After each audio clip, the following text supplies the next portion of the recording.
வணக்கம் நண்பா, welcome back to வர்ணங்கள் ஆயிரம். மீண்டும் ஒரு வர்ணங்கள் ஆயிரம் நிகழ்ச்சியில் உங்களெல்லாம் மீட் பண்ணுறதுல ரொம்ப ரொம்ப சந்தோஷம். ஸோ வர்ணங்கள் ஆயிரம் அப்படிங்கிற நிகழ்ச்சி இப்போது ஒரு வேளையில் ஒரு 36 எபிசோட் 37 எபிசோட் கிட்ட நம்ம கடந்து வந்துட்டோம் இல்லையா? ஸோ நிறைய இடங்கள்ல நிறைய மாற்றங்களை நீங்களும் உணர்ந்திருப்பீங்க அப்படின்னு நினைக்கிறேன். சின்ன சின்ன விஷயம் தான், கேப்புன்னு வரட்டும், ஷர்ட்டுன்னு வரட்டும், அப்படியும் இல்லைன்னா ஒரு முஸ்டாச்சுன்னு வரட்டும், அந்த மாதிரி நிறைய விஷயங்களை சின்ன சின்ன விஷயங்களை கூட நோட் பண்ணி நம்ம சின்ன சின்ன விஷயங்களாக கேட்குறது இன்னொரு நல்ல விஷயம்.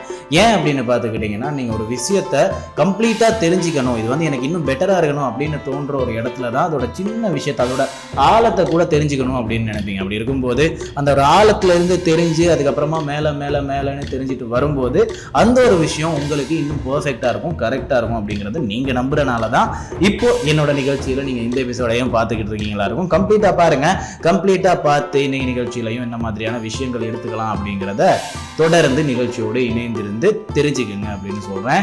ஸோ இன்னைக்கு நிகழ்ச்சியில் பல விஷயங்கள் பேச போகிறோம். ஏன்னா இன்னைக்கு ஃபேஷனில் இருக்க போகிறது, இது வரைக்குமே நம்ம ஷர்ட்ஸ் அப்படின்னு பேசும்போது பல விஷயங்களை பேசியிருக்கோம் இல்லையா? அதில் இன்னைக்கு ஷர்ட் அப்படின்னு பேசும்போது டெய்லர் மேட் ஷர்ட்டோட, அந்த ஒரு டெய்லர் மேட் ஷர்ட்டோட ஒவ்வொரு பகுதியும் எப்படி இருக்க போகுது, அதை தனித்தனியாக பிரித்தோம்னா என்னென்ன பகுதியாக வரப்போகுது, அதை எப்படி மெயின்டைன் பண்ணிக்கலாம் அப்படிங்கிறது தான் நம்ம இன்னைக்கு ஃபேஷன் பகுதியில் பார்க்க போகிறோம். ஃபிட்னஸில் டெஸ்டோஸ்டெரோன் அப்படிங்கிறது என்ன அப்படிங்கிறத நம்ம லாஸ்ட் டைமே சொல்கிறோம் அப்படின்னு இருந்திருந்தோம். ஆனால் கால கட்டமைப்பு ரொம்ப கம்மியாக இருந்தனால இந்த வீக் சொல்கிறேன் அப்படிங்கிற மாதிரியான ஒரு விஷயத்த நான் ஆல்ரெடி சொல்லியிருப்பேன். அதனால் இன்னைக்கு நம்ம டெஸ்டோஸ்டெரோன் பற்றியும் பேச போகிறோம் அப்படிங்கிறத மறந்துடாதீங்க. அது மட்டும் கிடையாது, இன்னைக்கு ஆட்டிடியூட்லையும் ஒரு செம ஐட்டம் இருக்குது, நீங்கள் கேட்டு தெரிஞ்சுக்கணும் அப்படின்னு நினைக்கிறேன். இந்த ஒரு விஷயத்தையும் மாற்றிக்கங்க, தெரிஞ்சுக்கங்க, உங்களோட லைஃப்பில் யூஸ் பண்ணிக்கங்க அப்படிங்கிறதையும் சொல்லிட்டு கடைசியாக இன்னைக்கு எடுத்துக்காட்டில் ஒரு ஹீரோ, ஒரு ஆக்டர், இன்னொரு ஸ்போர்ட்ஸ்மேன் அப்படியும் இல்லைன்னா ஏதோ ஒரு துறையில் இருக்கிறவரை தாண்டி இன்னைக்கு நம்ம ஒரு காமிக்கலான கேரக்டரை கொண்டு வர போகிறோம். அந்த ஒரு காமிக்கலான கேரக்டர் அதோட ஃபிட்னஸை எப்படி மெயின்டைன் பண்ணுது? நான் தான் பேட்மேன். எஸ், அந்த ஒரு பேட்மேன் கேரக்டரோட ஃபிட்னஸ் எப்படி மெயின்டைன் ஆகுது, அதோட டயட் என்னவாக இருக்கும், அப்படி இல்லைன்னா அதோட மோர்டல் காம்பேட் பவர் என்ன, அதோட மஸ்கியூலின் பவர் என்ன அப்படிங்கிற மாதிரியான ஒரு குட்டியான தகவலை பற்றி நம்ம இன்னைக்கு பேச போகிறோம். ஸோ தொடர்ந்து நிகழ்ச்சியோட இணைந்திருங்கள். நிகழ்ச்சிக்குள்ளே போனாதான் இதெல்லாம் பேசலாம் அப்படிங்கிறதுனால போயிடலாம்.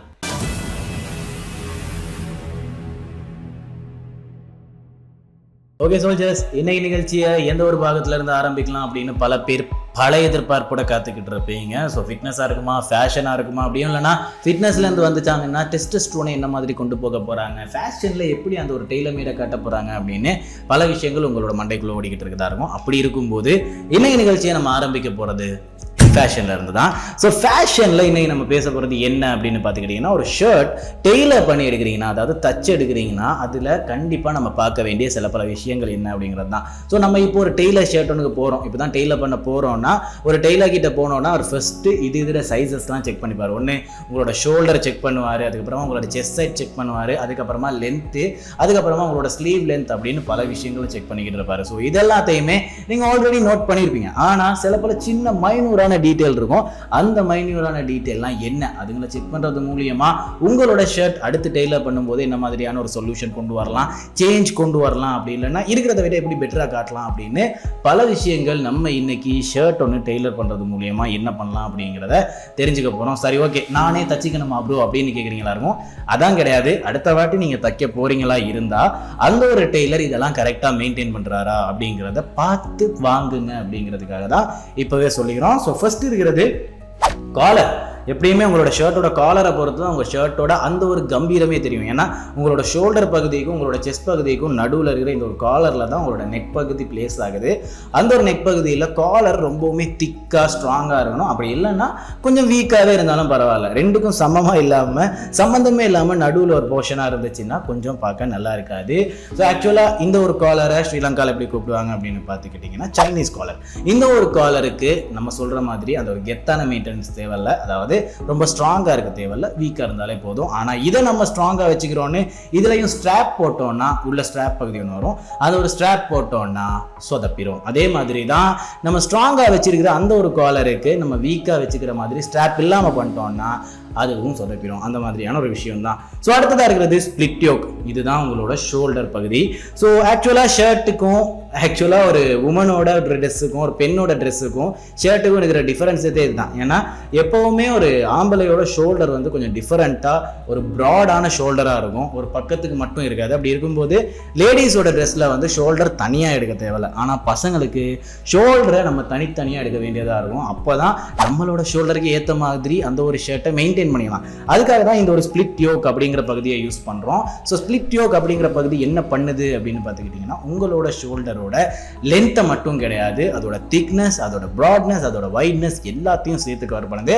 அதனால அதோட சைஸை கரெக்டாக எடுக்கிறாரா அப்படிங்கிறத நீங்கள் நோட் பண்ணி பார்த்தே ஆகணும். அதுக்கப்புறமா ரிமூவபிள் காலர் ஸ்டேஸ். நான் சொன்னேன் இல்லையா ஸ்ட்ராப் இருக்குன்னு, கொலரில் இருக்கிற உள்ளே இருக்கிற அந்த ஒரு ஸ்ட்ராப்பை தான் ஸ்டேஜ் அப்படின்னு இவங்க மென்ஷன் பண்ணியிருக்காங்க அப்படின்னே சொல்லலாம். ஸோ அந்த ஒரு ஸ்டேஜ் என்ன அப்படின்னு பார்த்துக்கிட்டிங்கன்னா, உங்களோட காலர் இன்னும் திக்காக இன்னும் ஸ்ட்ராங்காக இருக்கிறதுக்காக உள்ள இன்னொரு மெட்டீரியல் இன்புட் பண்ணுவாங்க. அந்த மெட்டீரியலுக்கு மேலே தான் உங்களோட ஷர்ட்டே தைக்கப்படும். ஸோ அந்த ஒரு மெட்டீரியலை கரெக்டாக யூஸ் பண்ணியிருக்காங்களா, அதை போட்டுட்டு அயர்ன் பண்ணிவிட்டு அதுக்கப்புறமா தான் உங்களோட காலரை தச்சிருக்காங்களா அப்படின்னே பார்க்கணும். அப்படி இல்லைன்னா இப்போ கோட்லலாம் வந்து நீங்கள் பார்த்துக்கிட்டிங்கன்னா, கோட்டு அதாவது பிளேசர்லாம் நீங்கள் பார்த்துக்கிட்டிங்கன்னா ஆக்சுவலாக ஷர்ட்டை தாண்டின ஒரு திக்னஸ் இருக்கும், ஒரு ஸ்ட்ராங்கான ஸ்ட்ரென்த் இருக்கும். அப்படி இருக்கும்போது இதுக்கும் அதுக்கு இருக்கிற டிஃபரெண்ட் என்ன அப்படின்னு பார்த்துக்கிட்டிங்கன்னா, அந்த ஒரு ஸ்ட்ராப் தான். அந்த ஒரு ஸ்ட்ராப்பை கோட்டில் கம்ப்ளீட்டாகவே யூஸ் பண்ணியிருப்பாங்க. பட் ஷர்ட் அப்படின்னு வரும்போது கொலரில் மஸ்ட்டாக யூஸ் பண்ணோம். ஸோ கொலரில் மஸ்ட்டாக யூஸ் பண்ணும்போது அது கரெக்டாக இருக்கலைன்னா உங்களோட காலர் வீக்காக தெரியும் அப்படிங்கிறத மறந்துடாதீங்க. அடுத்தது ப்ரீமியம் காட்டன் ஃபேப்ரிக். க்ளோத் என்ன மாதிரியான மெட்டீரியல் நீங்கள் யூஸ் பண்ணுறீங்க அப்படிங்கிறத பொறுத்து தான் உங்களோட ஷர்ட் பெட்டராகவே இருக்கும். இப்போ ஆக்சுவலாக நீங்களே கடைக்கு போயிட்டு ஒரு க்ளோத் வாங்குறீங்கன்னா, ஒரு மெட்டீரியல் வாங்குறீங்கன்னா ஓகே, அப்படி இல்லைன்னா சரி ஓகே டெய்லர் தான் வாங்குறாருன்னா நீங்கள் க்ளோத் பற்றி தெரிஞ்சுக்கணும். ஸோ இதுக்காக நம்ம இதுக்கு முன்னாடியே பல எபிசோட்ஸில் இந்த ஒரு விஷயத்த சொல்லியிருக்கோம். ஒரு சின்ன மென்ஷனிங் சொல்கிறேன். ஒஃபிஷியலாக இருக்கணும்னா காஸ்பர், லினன், காட்டன் இந்த மாதிரியான மெட்டீரியல்ஸ் யூஸ் பண்ணுங்க. கேஷுவலாக இருக்கணும்னா ஜார்ஜெட், விஸ்கோஸ் அப்படியும் இல்லைன்னா லினன், லினனையே கூட உங்களுக்கு கேஷுவலாக கூட மெயின்டைன் பண்ணலாம் அப்படிங்கிறத மறந்துடாதீங்க. ஸோ இந்த மாதிரி மெட்டீரியல்ஸ் நீங்கள் ட்ரை பண்ணி பாருங்கள். ஒரு எக்ஸாம்பிள் தான். இதை விட மெட்டீரியல் பற்றி தெரியணும்னா நீங்கள் அந்த ஒரு எபிசோடை போயிட்டு பார்த்தீங்கன்னாலே தெரியும். அடுத்ததாக இருக்கிறது ஹார்ன் பட்டன்ஸ் தான் இருக்கிற பெரிய பிரச்சனையே. ஏன்னா பல பட்டன்ஸ் இப்போலாம் கையால் தைக்கப்படுறது கிடையாது, மெஷினால் தைக்கப்படுது. மெஷினரியாக தைக்கும் போது அது கரெக்டான லென்த்லையும் கரெக்டான அந்த ஒரு ஸ்லீவ்லையும் தைக்கப்படலைன்னா அதில் அந்த ஒரு பட்டன் கிராஷ் ஆகி திரும்ப கலண்டு வர்றதுக்கு வாய்ப்புகள் ரொம்பவே அதிகம். கொஞ்சம்லாம் கிடையாது, ரொம்பவுமே அதிகம். வந்துருச்சுன்னா அதே கலரில், அதே பேட்டர்னில், அதே இடத்துல வேற தைக்கணும். அப்படிங்கிறதுனால நீங்கள் ஒரு ஷர்ட் டெய்லர் பண்ணிட்டு எடுத்து வரும்போதே ஒருக்கா டபுள் செக் பண்ணிடுங்க, பட்டன் கரெக்டாக இருக்கா அப்படிங்கிறத. அப்போ தான் உங்களால் அந்த ஒரு ஷர்ட்டை கம்ஃபர்டபுளாக இன்னும் கான்ஃபிடென்ட்டாக உடுத்துக்கிட்டு வெளியே போக முடியும். பட்டன் இறந்துடாது அப்படிங்கிற ஒரு கான்ஃபிடென்ட் தான். அடுத்ததாக இருக்கிறது clean finished button holes. So ஆக்சுவலாக பட்டன் போடுறது மட்டும் கிடையாது, பட்டன் போடுறதுக்கு தேவையான அந்த ஒரு ஹோல் பகுதியை கூட கரெக்டான லென்த்தில் மெயின்டைன் பண்ணியிருக்கணும். நீங்கள் வந்து ஒரு ஷர்ட்டை டெய்லர் பண்ணி கையில் எடுத்ததுமே சரி ஓகே சட்டையை போட்டு பார்த்தாச்சு, ஷோல்டருக்கு கரெக்டாக இருக்குது, ஸ்லீவுக்கு கரெக்டாக இருக்குது, செஸ்ட்டுக்கு கரெக்டாக இருக்குது அப்படின்ட்டு கிளம்பாமல் பட்டன் சரியாக ஃபஸ்ட்டு அந்த ஒரு ஹோல்குள்ளே போகுதான்னு பாருங்கள். வீட்டுக்கு வந்ததுக்கு அப்புறமா ஒரு 2 வாட்டி போட்டதுக்கு அப்புறமா இந்த ஒரு பட்டன் அப்படியே கொஞ்சம் ஒன்று பெருசாகும், அப்படியே பட்டன் கொஞ்சம் வெளியே வந்துக்கிட்டு இருக்கும் அந்த ஒரு ஹோலில் இருந்து. அப்படியும் இல்லைன்னா அந்த ஒரு பட்டனுக்குள்ளே அந்த ஒரு ஹோல் போகவே போகாது. அப்படி இருக்கும்போது ரொம்பவுமே இரிட்டேட் ஆகும். அப்படிங்கிறதுனால தச்சு எடுக்கும்போது ஃபர்ஸ்ட்டு அதையும் செக் பண்ணிடுங்க. ஓகேவா? அடுத்ததாக இருக்கிறது கிரெயின் லைன் மேட்சிங் அப்படின்னு மென்ஷன் பண்ணியிருக்காங்க இல்லையா? ஸோ கிரெயின் லைன் மேட்சிங் அப்படின்னு சொல்கிறது உங்களோட செஸ்ட்டுக்கும் உங்களோட வயிற்றுக்கும் நடுவில் இருக்கிற அந்த ஒரு பகுதி தான். அந்த ஒரு பகுதி கரெக்டான ஒரு லென்த்தில் இல்லைன்னா, கரெக்டான ஒரு ஸ்ட்ரென்த்தில் இல்லைன்னா உங்களோட செஸ்ட்டு ஒன்று தூக்கிக்கிட்டு தெரியும். அப்படி இல்லைன்னா உங்களோட வயிறு ஒரு மாதிரி ஆக்வர்டாக தெரிய ஆரம்பிக்கும். அதுக்கு அந்த ஒரு செஸ்ட்டுக்கும் வயிற்றுக்கும் நடுவில் இருக்கிற பகுதிக்கு கரெக்டாக லென்த் எடுத்துருக்கணும். ஆக்சுவலாக இந்த பகுதியில் தான் லென்த் எடுப்பாங்க, செஸ்ட்டுக்கு கீழே எடுக்கணும். அந்த ஒரு லென்த் கரெக்டாக இல்லைன்னா ஒன்று செஸ்ட்டு தூக்கி தெரியும், அப்படி இல்லைன்னா வயிறு ஒரு மாதிரி ஆக்வர்டாக தெரியும். அப்படிங்கிறத மறந்துடாதீங்க. அடுத்த single needle side seam stitching. இதுதான் இருக்கிறதுலே பெரிய பிரச்சனைங்க. ஏன்னா ஃபர்ஸ்ட்டு வந்து டெய்லரிங் பண்ணும்போது ஒரு சிங்கிள் நீடில் தான் பண்ணுவாங்க, தனியாக ஒரு லேயராக தான் நீடில் பண்ணுவாங்க, ஸ்டைலிங் பண்ணுவாங்க. அதுக்கு அப்புறமா தான் ஓலக் அப்படின்னு சொல்கிற இன்னொரு ஓலக் அடிப்பாங்க. அதுக்கு முன்னாடி ஸ்டிச்சிங் பண்ணுவாங்க. அந்த ஒரு ஸ்டிச்சிங் கரெக்டாக இருக்கலைன்னா ஓலக் என்ன தான் ஸ்ட்ராங்காக பண்ணியிருந்தாலும் ஸ்டிச்சிங் அறந்துடும். ஸோ நீங்கள் ஃபஸ்ட்டு டெய்லர் மேட்டில் ஒரு ஷர்ட் எடுத்து பார்த்தோம், கிழிச்சிடாமல் மெதுவாக கொஞ்சம் ஸ்டிச் பண்ணி பார்க்க வேண்டியது வழக்கமாக இருக்குது. அப்போ தான் உங்களுக்கு தெரியும் ஸ்டிச்சிங் கரெக்டாக இருக்கா அப்படிங்கிறதே. அப்புறமா டைட்லி சூன் பட்டன்ஸ், அது எதுக்காக அப்படின்னு பார்த்துக்கிட்டிங்கன்னா உங்களோட ஸ்லீவில் இருக்கிற அந்த ஒரு பகுதிக்காக. நான் இதுக்கு முன்னாடி இதெல்லாம் சொல்லியிருக்கேன். அந்த ஒரு ஸ்லீவில் வர வேண்டிய இந்த ஒரு பகுதியில் இருக்கிற பட்டன் டைட்டாக இருந்தால் தான் உங்களோட ஸ்லீவை மடிக்கிறதுக்கு தேவையான ஸ்ட்ரென்த் கரெக்டாக இருக்கும் அப்படிங்கிற ஒரு விஷயம். அப்புறமா small buttons at sleeve Plackett, அதுக்கான பட்டனு. அதுக்கப்புறமா ஹேண்ட் சீம் கஃப்ஸ், அதாவது உங்களோட கைப்பகுதியில் மடிக்கிறதுக்கு இருக்கிற அந்த ஒரு கஃப்புங்க. நீங்கள் மடிக்கிறீங்களோ அப்படி இல்லைன்னா அப்படியே பட்டன் பண்ணி இருக்க போகிறீங்களோ அதை வந்து நீங்கள் தான் முடிவு பண்ணோம். ஆனால் அதுக்கு முன்னாடி அந்த ஒரு கஃப்லையும் நான் சொன்ன மாதிரியே ஸ்ட்ராப் வச்சு அயன் பண்ணி அதுக்கப்புறமா ஸ்ட்ராங்காக டெய்லர் பண்ணியிருக்காங்களா அப்படிங்கிறத தான் நீங்கள் ஃபஸ்ட்டு பார்க்கணும். ஏன்னா அப்படி பார்க்கலைன்னா உங்களால் அதில் மடிக்கவும் முடியாது, மடிச்சிருந்தாலும் ஒரு மாதிரி தொங்கிக்கிட்டு இருக்கும். அப்படியும் இல்லைன்னா நீங்கள் சும்மா ஸ்ட்ரைட்டாக வச்சுருந்தாலும் அது ஒரு மாதிரி கேஷுவலாக இருக்கும், ரொம்ப ஒஃபிஷியலாகவும் இருக்காது, ரொம்பவுமே ப்ரொஃபஷனலாகவும் இருக்காது அப்படிங்கிறத மறந்துடாதீங்க. அப்புறம் ரீஇன்ஃபோர்ஸ் சைட் சீம்ஸ் கெஸ்ட்டு, நான் சொன்னது தான் ஓலக் அப்படின்னு சொல்கிறப்படுற பகுதி. ஸ்டீம் பண்ணிவிட்டு அதுக்கப்புறமா ஓலக் பண்ண வேண்டியது வழக்கமாக இருக்குது. அப்போ தான் அந்த ஒரு ஷர்ட்டோட ஃபினிஷிங் கரெக்டாக இருக்கும். அப்புறமா ஸ்பேர் பட்டன்ஸ், கடைசியாக உங்களோட ஷர்ட்டுக்குள்ளே ஒரு 2 பட்டன் வேறையாக தச்சு வச்சுருப்பாங்க. அது வந்து கரெக்டாக தச்சிருக்காங்களான்னு பாருங்கள். ஏன்னா இது வரைக்கும் ஒரு 8 பட்டன் இருக்கா, அந்த ஒரு 8 பட்டனில் ஒன்று அறுந்துட்டாலும் அதே பேட்டர்னில் அதே கலரில் ஒரு பட்டன் தேடுறது ரொம்ப கஷ்டமாக இருக்கும். அப்படி தேடணும்னா அதுக்கு பதிலாக ஸ்பேர் பட்டன் வச்சுக்கலாம். ஸ்பேர் கீ மாதிரி, ஸ்பேர் வீல் மாதிரி ஸ்பேர் பட்டன்ஸ் உங்களோட ஷர்ட்டுக்குள்ளே தச்சு கொடுக்க சொல்லுங்கள். ஏதாச்சும் தேவைப்பட்டுச்சுன்னா கழட்டி நான் திரும்ப தச்சுக்கிறேன் அப்படிங்கிற மாதிரியான ஒரு விஷயத்த சொல்லுங்கள். ஸோ இந்த மாதிரியான விஷயங்கள் தான் நீங்கள் ஒரு ஷர்ட்டில் பார்க்க வேண்டிய சில பல விஷயங்கள். என்ன ப்ரோ சொல்கிறீங்க, அப்போ செஸ்ட்டு, பேக்கு, ஸ்லீவு இதெல்லாம் தானப்பா ஆர்டினரியாக பார்க்குறது. அதை தாண்டி இந்த விஷயங்களை நம்ம மிஸ் பண்ணியிருப்போம். அந்த விஷயங்களை தான் நான் இது வரைக்கும் உங்களுக்கு சொல்லி கொடுத்துருக்கேன். ஸோ நீங்களுமே கூட இதுக்கு முன்னாடி ஸ்டிச் பண்ணும்போது, டெய்லர் பண்ணும்போது பார்த்து இல்லைன்னா இதுக்கப்புறமா டெய்லரிங் பண்ணும்போது பார்த்து பக்குவமாக அந்த ஒரு ஷர்ட் கரெக்டாக இருக்கா அப்படிங்கிறத பார்த்து வாங்குங்க. கொண்டு வந்ததுக்கப்புறமா ஒரு 2 வாஷுக்கு அப்புறம் இது எல்லாமே ஒரு மாதிரி சேஞ்ச் ஆக ஆரம்பிச்சிடும் இல்லையா, அப்போ ரொம்ப ஆக்வர்டாகவும் இரிட்டேட்டடாகவும் ஃபீல் பண்ணாமல் எடுத்து வரும்போதே பார்த்துருங்களேன். டெஸ்டோஸ்டெரோன் அப்படிங்கிற பகுதி தான் இன்னைக்கு ஃபிட்னஸ் அப்படின்னா செல்ஃப் கேர் பகுதியில் நம்ம தெரிஞ்சுக்க வேண்டிய ஒரு விஷயமா இருக்குது. இது சம்மந்தப்பட்ட சில விஷயங்கள் வந்து உங்களுக்கு ஆல்ரெடி தெரியுமா இருக்கும். அதாவது உங்களோட நாளார்ந்த வாழ்க்கையில் உங்களோட திருமண வாழ்க்கைக்கு அடுத்து தேவையான ஒரு விஷயமா இந்த ஒரு விஷயம் கரெக்டாக இருக்கணும். அதையும் தாண்டி ஃபிட்னஸ் அப்படின்னு வரும்போது இந்த ஒரு விஷயம் ஏன் ரொம்பவுமே மெயின்டைண்டாக இருக்கணும் அப்படின்னு பார்த்துக்கிட்டிங்கன்னா, பசங்களுக்கு டெஸ்டோஸ்டெரோன் அப்படின்னு சொல்கிறது அதிகமாக சுரக்கப்படும், பெண்களுக்கு கம்மியாக சுரக்கப்படும். ஸோ செல்ஃப் கேர் பகுதியில் இதை பார்க்குறதுக்கான ரீசன் இதனால தான் உங்களோட ஹேர் க்ரோத் கரெக்டாக இருக்குது, உங்களோட பியர்ட் க்ரோத் கரெக்டாக இருக்குது, பிளட் ஃப்ளோ கரெக்டாக இருக்குது, உங்களோட மசில் க்ரோத் கரெக்டாக இருக்குது, க்ரோத் செல்ஸ் எல்லாமே இதனால தான் ஒர்க் ஆகுது. பிளட் செல்ஸ் கிரியேட் ஆகிறது கூட, அதாவது சுரக்கிறதுமே கூட இந்த ஒரு டெஸ்டோஸ்டெரோன் கரெக்டான லெவலில் இருந்தால் தான். இது ஏன் கம்மியாகுது, இது ஏன் அதிகமாகுது, இதை எப்படி நான் மெயின்டைன் பண்ணி வச்சுக்கலாம் அப்படிங்கிறத தான் நம்ம இன்னைக்கு வழக்கமாக பார்க்க போகிறோம். ஸோ டெஸ்டோஸ்டெரோன் அப்படிங்கிறத நீங்கள் ஃபஸ்ட்டு தெரிஞ்சுக்கணும் அப்படின்னு பார்த்துக்கிட்டிங்கன்னா, உங்களோட டெய்லி லைஃப்பில் உங்களோட எந்த ஒரு மெயின்டெனன்ஸுக்குமே தேவைப்படுற ஒரு சுரப்பி அப்படின்னு சொல்லலாம். ஸோ அதை வந்து கரெக்டாக மெயின்டைன் பண்ணுறதுக்கு நீங்கள் இந்த விஷயங்களை கரெக்டாக மெயின்டைன் பண்ணி தான் ஆகணும். அதில் முதல்ல இருக்கிறது கம்மியாக தூங்குறது. ஸோ நம்மளோட லைஃப்பில் ரெஸ்ட் எவ்வளவு அவசியம் அப்படின்னு பார்த்துக்கிட்டிங்கன்னா, நீங்கள் எந்த ஒரு வேலை பண்ணாலுமே சரி, அதனால் உங்களோட பாடிக்குள்ளே பல ஹார்மோன்ஸ் ரிலீஸ் ஆகுது. அதாவது ரிலீஸ் ஆகுது அப்படின்னு பார்த்துக்கிட்டிங்கன்னா, உங்களோட பாடிக்குள்ளே இருக்க வேண்டிய சில பல ஹார்மோன்ஸ் வந்து அவுட் ஆகுது. அப்படி இருக்கும்போது திரும்ப அது சுரக்கணும்னா ரெஸ்ட் எடுக்கணும். அதை ரெஸ்ட் எடுக்கும்போது கம்ப்ளீட்டாக சுரக்கணும்னா நல்லா தூங்கணும்னா தான் உங்களோட பாடி வந்து கம்ப்ளீட்டாக ஏற்றுக்கும் நீங்கள் ரெஸ்ட் பண்ணுறீங்கன்னு. நீங்கள் தூங்கிக்கிட்டு திரும்ப ஃபோன் நோண்டிக்கிட்டு இருந்தீங்கன்னா திரும்ப டோபமைன் பூஸ்ட் ஆக தான் போகுது. ஏன்னா ஃபோனில் ஒரு ரீல் பார்த்தாலுமே கூட அதனால் நீங்கள் சாட்டிஸ்ஃபை ஆகி அதனால் என்டார்ஃபின்ஸ் சுரந்து அதுக்கப்புறமா டோபமைன் பூஸ்ட் ஆக தான் போகுது. அதனால் நீங்கள் அதை ரெஸ்ட்டாக ஏற்றுக்க முடியாது. அப்படியும் இல்லைனா சரி ஓகே நான் சாஞ்சிக்கிட்டு எதையாச்சும் யோசிச்சுக்கிட்டு இருப்பேன், யோசிக்கும் போது இன்னொரு செல் ஒர்க் ஆகுது, அதனால் அதுவும் ரெஸ்ட்டாக இருக்காது. தூங்குறது தான் ஒரு கம்ப்ளீட்டான ரெஸ்ட்டாகவே இருக்கும். ஏன்னா ஒரு அன்கான்ஷியஸ் நிலைமைக்கு போகிறீங்க, அதுக்கப்புறமா நீங்கள் எதுவுமே யோசிக்க முடியாது, எதுவுமே ஓடாது. ஆக்சுவலாக தூங்குறதுமே கூட கரெக்டாக தூங்காமல் நீங்கள் அங்கே இங்கேன்னு உடஞ்சி ட்ரீமில் எதுக்காச்சும் பயந்து திடீர்னு எந்திரிச்சு ஒரு மாதிரி அன்கம்ஃபர்டபுளாக தூங்கிட்டீங்கன்னு வைங்களேன், அப்போ கூட உங்களுக்கு அந்த ஒரு கம்ப்ளீட் ரெஸ்ட் ஃபீல் ஆகாது. ஏன்னா அது ஒரு கம்ப்ளீட் ரெஸ்ட்டே கிடையாது. ஸோ கம்ப்ளீட்டாக ரெஸ்ட் எடுக்கணும்னா கரெக்டாக தூங்கணும். அது ஒரு கரெக்டான தூக்கம் டெஸ்டோஸ்டெரோன்ஸ் பூஸ்ட் பண்ணுறதுக்கு, அப்படின்னா டெஸ்டோஸ்டெரோன்ஸை கரெக்டாக மெயின்டைன் பண்ணிக்கிறதுக்கு ரொம்பவுமே ஹெல்ப்ஃபுல்லாக இருக்கும். நல்லா ஒர்க் அவுட் பண்ணிவிட்டு அதுக்கப்புறமா அப்படியே சாப்பிட்றத கம்மி பண்ணிட்டோம்னா அதில் ஒன்றுமே லாயக்கில்லை. ஏன்னா வந்து நிறைய பேர் சொல்கிறது தான், நான் கட் ஷார்ட் ஒர்க் பண்ணிக்கிட்டு இருக்கேன் ப்ரோ, என்னால் அதிகமாக சாப்பிட முடியாது அப்படின்னு சொல்லிட்டு சாப்பாடை கம்மி பண்ணிவிட்டு அதிகமாக ஒர்க் அவுட் பண்ணுறது அப்படிலாம் கிடையாது. உங்களோட தேவையான ப்ரோட்டீன், தேவையான அந்த ஒரு நியூட்ரிஷனை கரெக்டாக மெயின்டைன் பண்ணிக்கிட்டு உங்களோட ஒர்க் அவுட்டை அப் டவுன் பண்ணிக்கிட்டு போய்கிட்டே இருந்தீங்கன்னா தான் சரி. அந்த ஒரு சார்ட்டை மெயின்டைன் பண்ணிக்கிட்டு போனால் தான் சரியாக இருக்கும். அப்படி இல்லாமல் நீங்கள் இல்லை ஓகே நான் கட் பண்ணுறேன், சாப்பாடை கம்ப்ளீட்டாக எனக்கு கம்மி பண்ண சொல்லியிருக்காங்க, அதனால் சாப்பாடை கம்ப்ளீட்டாக கம்மி பண்ணிவிட்டு நான் ஓவர் ட்ரைனிங் பண்ண போகிறேன், அதாவது ட்ரைனிங் அதிகமாக பண்ண போகிறேன் அப்படின்னு இருந்தீங்கன்னா சாப்பாடும் கம்மியாக இருக்குது, நியூட்ரிஷனும் கம்மியாக இருக்குது, உங்களோட அந்த ஒரு அவுட் சோர்ஸ் வெளியாகிறதும் அதிகமாக இருக்குது. அப்படிங்கிறதுனால டெஸ்டோஸ்டெரோன்ஸ் கம்ப்ளீட்டாக வெளியாகிறதுக்கு மட்டும்தான் வாய்ப்புகள் அதிகமாக இருக்கே தவிர உள்ளே வர்றதுக்கு வாய்ப்புகள் ரொம்பவுமே கம்மியாக இருக்குது. தூங்கினா மட்டும் வந்துருமா? நியூட்ரிஷன் இருக்கும் இல்லையா, அந்த ஒரு நியூட்ரிஷனை நீங்கள் கொடுக்காதனால டெஸ்டோஸ்டெரோன்ஸ் கம்மியாகிறதுக்கு வாய்ப்புகள் அதிகம். ஸோ அதே மாதிரி தான்.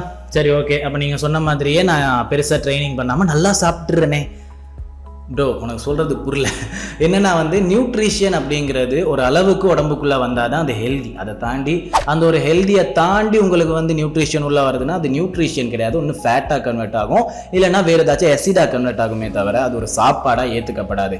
அப்படி இருக்கும்போது நீங்கள் ஓகே நல்லா சாப்பிட்டுட்டு ட்ரைனிங்கே தேவையில்லைன்னு ஏதோ டிவியை பார்த்துக்கிட்டோ ஃபோனை நோண்டிக்கிட்டோ சரி படுத்துக்கிட்டோ இருந்தீங்கன்னா அந்த ஒரு சாப்பாடு எங்கேயோ போயிட்டு ஃபேட்டாக ஸ்டோர் ஆகுமே தவிர நியூட்ரிஷனாக ஸ்டோர் ஆகாது. அப்படியே ஆனாலும் அது அதிகமாக இருக்கும்போது நியூட்ரிஷன் தேவையான அளவை எடுத்துட்டு தேவையில்லாததை ஃபேட்டாக ஸ்டோர் பண்ணிக்கும். அப்படி ஃபேட்டாக ஸ்டோர் ஆகும்போது டெஸ்டோஸ்டெரோன்ஸ் இந்த ஒரு ஃபேட் கூட சண்டை போட முடியாது இல்லையா.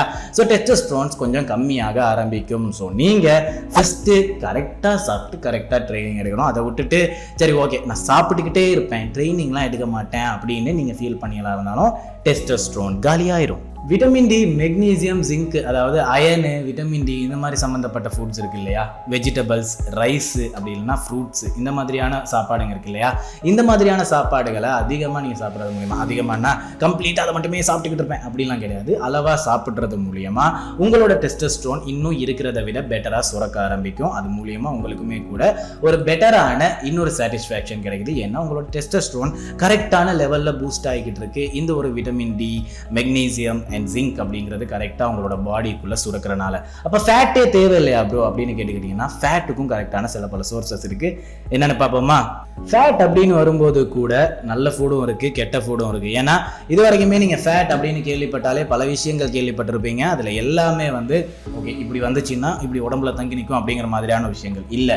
ஃபேட் அப்படின்னு வரும்போது கூட நல்ல சாப்பாடு இருக்குது, கெட்ட சாப்பாடு இருக்குது. ஏன்னா டிரான்ஸ் ஃபேட் அப்படின்னு அழைக்கப்பட்ட ஒரு ஃபேட் இருக்குது. அந்த ஃபேட் உங்களோட உடம்புக்குள்ளே வந்துச்சுன்னா அது கம்ப்ளீட்டாகவே ஃபேட் சோர்ஸாக மாறி ரொம்ப நாள் உங்களோட உடம்புக்குள்ளே தங்கி நிற்கும். நான் இதுக்கு முன்னாடியே சொன்னது தான், கேலரிஸ் அப்படின்னு சொல்லப்படுறது ஒரு எனர்ஜி சோர்ஸ்.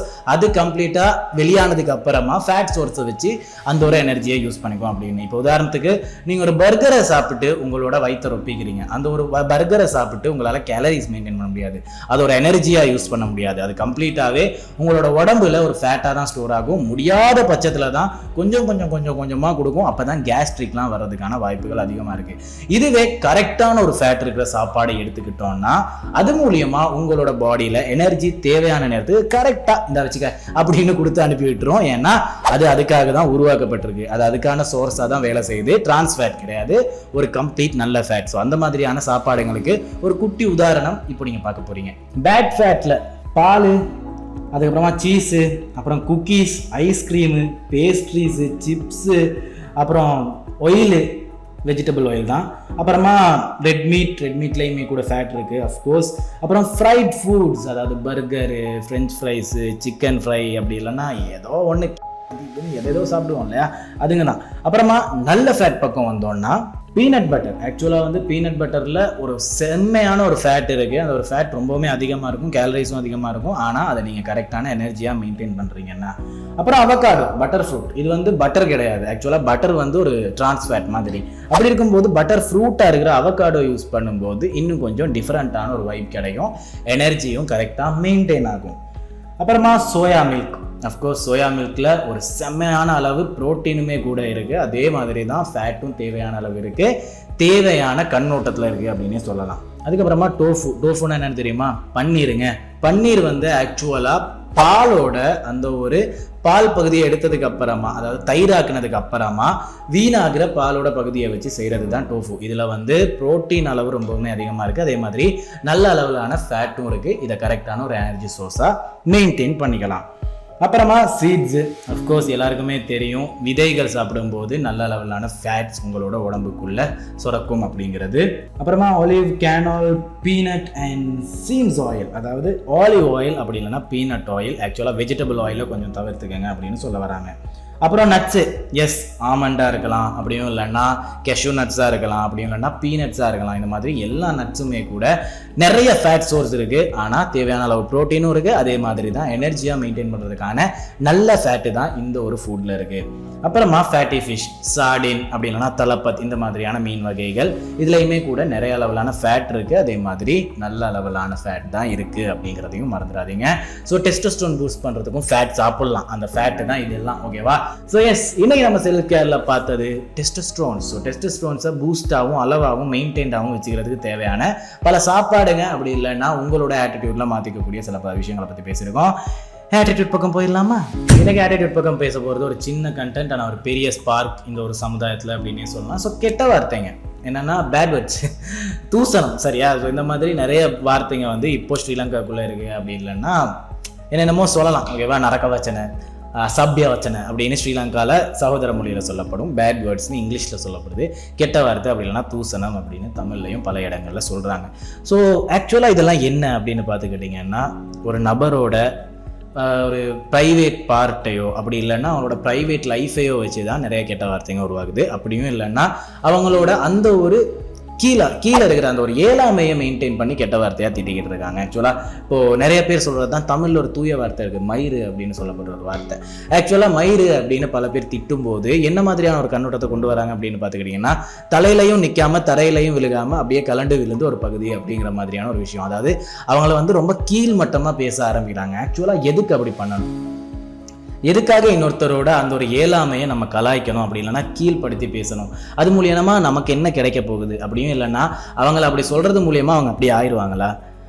ஸோ இதை வந்து நம்ம பண்ணுறது மூலியமாக நமக்கு கிடைக்கிற விஷயம் என்ன அப்படின்னு சொல்லலாம். ஃபஸ்ட்டு நம்ம ஏழாமையை பற்றி பேசுனதுக்கான ரீசன் வந்து எல்லா இடத்துலையுமே நீங்களும் ஃபேஸ் பண்ணியிருப்பீங்க, நீங்களும் இன்னொருத்தருக்கு பண்ணியிருப்பீங்க. அப்படிங்கிறதுனால அதை பண்ணாதீங்க. கெட்ட வார்த்தை அப்படிங்கிறத தாண்டி அந்த ஒரு விஷயம் வந்து இன்னொருத்தர் ரொம்பவுமே ஹர்ட் பண்ணுது. உங்களுக்கு ஒருத்தர் மேலே கோவமாக இருக்குன்னா பேசுங்க, திட்டுங்க, ஆனால் கெட்ட வார்த்தை இல்லாமல் திட்டுங்க. நீ இதை பண்ணிட்ட, இதனால் நான் கோவமாக இருக்குது, நீ பண்ணியிருந்தது தப்பு, இப்படி பண்ணுறது மூலியமாக இப்படி தான் இது இமேஜின் ஆகும், அப்படி இல்லைன்னா இப்படி தான் ஃப்ரேம் ஆகும், இது தப்பு அப்படின்னு சொல்லுங்கள், கற்றுங்க, பரவாயில்ல. ஆனால் கெட்ட வார்த்தையை அவாய்ட் பண்ணிக்கோங்க. ஏன்னா அது ஹர்ட் பண்ணக்கூடியது.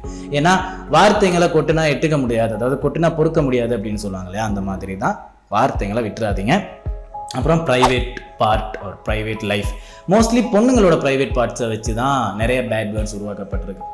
அஃப்கோர்ஸ் ஆணாதிக்கம் அப்படின்னே சொல்லலாம். இல்லை நான் போயிட்டு விமன் ஃபெமினிஸ்ட் மாதிரி பேசிக்கிட்டு இருக்கேன், பெண்களுக்கு ரொம்ப சப்போர்ட்டாக பேசிக்கிட்டு இருக்கேன் அப்படின்லாம் ஒன்றும் கிடையாது. ஆக்சுவலாக யாரோட ப்ரைவேட் பார்ட்டை வச்சு திட்டினாலும் அது தப்பு தான். ஏன்னா அவங்க ப்ரைவேட்டாக வச்சிருக்கிறது ரீசனே அது ப்ரைவேட்டாக இருக்கணுன்றதுக்காக தான்.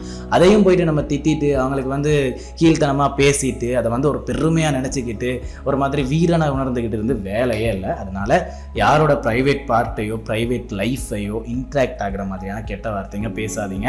அது மூலியமாக உங்களோட ஃப்ரேம் எப்படி கிரியேட் ஆகும் அப்படின்னு பார்த்துக்கிட்டிங்கன்னா, நீங்கள் ஒரு சாதாரண இடத்துல தான் இருப்பீங்க. ஆக்சுவலாக வந்து சமுதாயமே அந்த ஒரு இடத்த ஒதுக்கி வச்சிருக்கும். ஓகேவா? ஆனால் நீங்கள் வந்து இல்லை, நான் அந்த சமுதாயத்துக்கு ஏற்ற ஆளே கிடையாது, அதை தாண்டி ஒரு மனுஷன் அப்படின்னு சொல்லி நீங்கள் அதுக்காக ஒர்க் பண்ண ஆரம்பிப்பீங்க. இன்னொரு லைஃப் கொண்டு போகிறதுக்காக ஒர்க் பண்ண ஆரம்பிப்பீங்க. ஆனால் உங்களோட கோவத்தில் வர்ற அந்த ஒரு கெட்ட வார்த்தை நீங்கள் அந்த மாதிரி ஒரு ஆள் தான் அப்படின்னு காட்டிடும். அதனால் உங்களோட சொசைட்டி என்ன சொல்லுது அப்படிங்கிறத தாண்டி உங்களோட கோவமும் நீங்கள் விடுற வார்த்தையும் தான் நீங்கள் யார் அப்படிங்கிறத ஜட்ஜ் பண்ணுது. ஸோ வார்த்தையை விட்டுறாதீங்க அப்படிங்கிறது தான் இன்றைக்கி ஆட்டிடியூடில் நம்ம சொல்கிற கருத்து. எடுத்துக்காட்டில் நான் சொன்ன மாதிரியே இன்றைக்கி ஒரு கேரக்டர் இருக்கார். யாருன்னு பார்த்துடலாமா? நீங்கள் என்ன ஆளுங்க? நாங்கள் வௌவாலுங்க. ஸோ பேட்மேன் பற்றி தான் இன்றைக்கி பார்க்க போகிறோம். பேட்மேன் கிட்டேருந்து நம்ம எடுத்துக்க போகிற எடுத்துக்காட்டு என்ன அப்படிங்கிறது தான் நம்ம பேச போகிறோம். ஏன்னா பேட்மேன் கிட்டேருந்து நிறைய எடுத்துக்காட்டு எடுத்துக்கலாம், ஆனால் அதுக்கெலாம் காசு இருக்கணும் அப்படிங்கிறதுனால நாங்கள் அந்த பக்கம் போகலை. இந்த மாதிரி ஒரு கார் இருந்திருக்கலாம், அப்படி இல்லைன்னா இந்த மாதிரி ஒர்க் அவுட் பண்ணலாம், அவரோட ஒர்க் அவுட் தான் இவருக்கு இவ்வளோ பெரிய ஒரு ஸ்டேட்டில் வச்சுருக்கு அப்படிங்கிறது. அது எல்லாத்தையும் தாண்டி அவர் ஒரு சாதாரண மனுஷன். ஓகேவா? ஏன்னா வந்து அவருக்கு சூப்பர் பவர்ஸ் கிடையாது. அவரோட சூட்டில் இருக்க சின்ன சின்ன பொருட்கள் மட்டும்தான், அதையுமே கூட அவரே தான் உருவாக்கிக்கிறாரு அவரோட பிரெயின் மூலியமாக. ஸோ ஆக்சுவலாக இவரோட ஸ்பெஷலான ஒரு விஷயம் என்ன அப்படின்னு பார்த்துக்கிட்டிங்கன்னா ப்ரிப்பரேஷன் டைம் அப்படின்னு சொல்லுவாங்க. அதாவது அவர் அந்த ஒரு மேட்சுக்காக ரெடி ஆகிற அந்த ஒரு டைம், அதை எப்படி அவர் யூஸ் பண்ணிக்கிறாரு அப்படிங்கிறது தான் நமக்கான எடுத்துக்காட்டு. ஏன்னா சூப்பர்மேன் அப்படின்னு ஒரு கேரக்டர் இருக்கு இல்லையா, அந்த கேரக்டர் ஆக்சுவலாக யூனிவர்ஸில் இருக்கிற பவர்ஃபுல்லான பல கேரக்டர்ஸ் கூட சண்டை போட்டு அவங்கள தோக்கடிச்சிட்டு வந்திருக்கும். சாதாரண மனுஷன், இவருக்கு ஆக்சுவலாக நோ பவர்ஸ் ஒன்லி நாலேஜ் அப்படின்னே சொல்லலாம். அந்த மாதிரியான ஒரு மனுஷன், அந்த ஒரு சூப்பர்மேன் அப்படின்னு சொல்கிற கேரக்டர் ஆக்சுவலாக கொலை பண்ணுற அளவுக்கு கொண்டு போயிடும். அதுக்கு ரீசன் ப்ரெப் டைம். உங்களுக்கு ஏதாச்சும் ஒரு பிரச்சனை வருதுன்னா உங்களால் ஹேண்டில் பண்ணிக்க முடியுமோ முடியாதோ, ஃபஸ்ட்டு உக்காருங்க, யோசிங்க, ப்ரிப்பேர் ஆகுங்க. ப்ரிப்பேர் ஆகிறது தான் பேட்மேனுக்கான ஃபஸ்ட்டு கேள்விக்குறியும் ஃபஸ்ட்டு கரெக்டான பிளானும். ஸோ ப்ரிப்பரேஷனுக்கு கரெக்டான டைம் எடுத்துக்கோங்க. அந்த ஒரு டைம் மூலியமாக தான் உங்களோட ஃபைட்டு இன்னும் எவ்வளோ பெட்டராக இருக்க போகுது அப்படின்னு தோணும். ஏன்னா ப்ரிப்பரேஷன் சொல்கிறது வந்து அவரை மாதிரி ஓகே பொருள்லாம் ரெடி பண்ணணும் அப்படின்லாம் கிடையாது.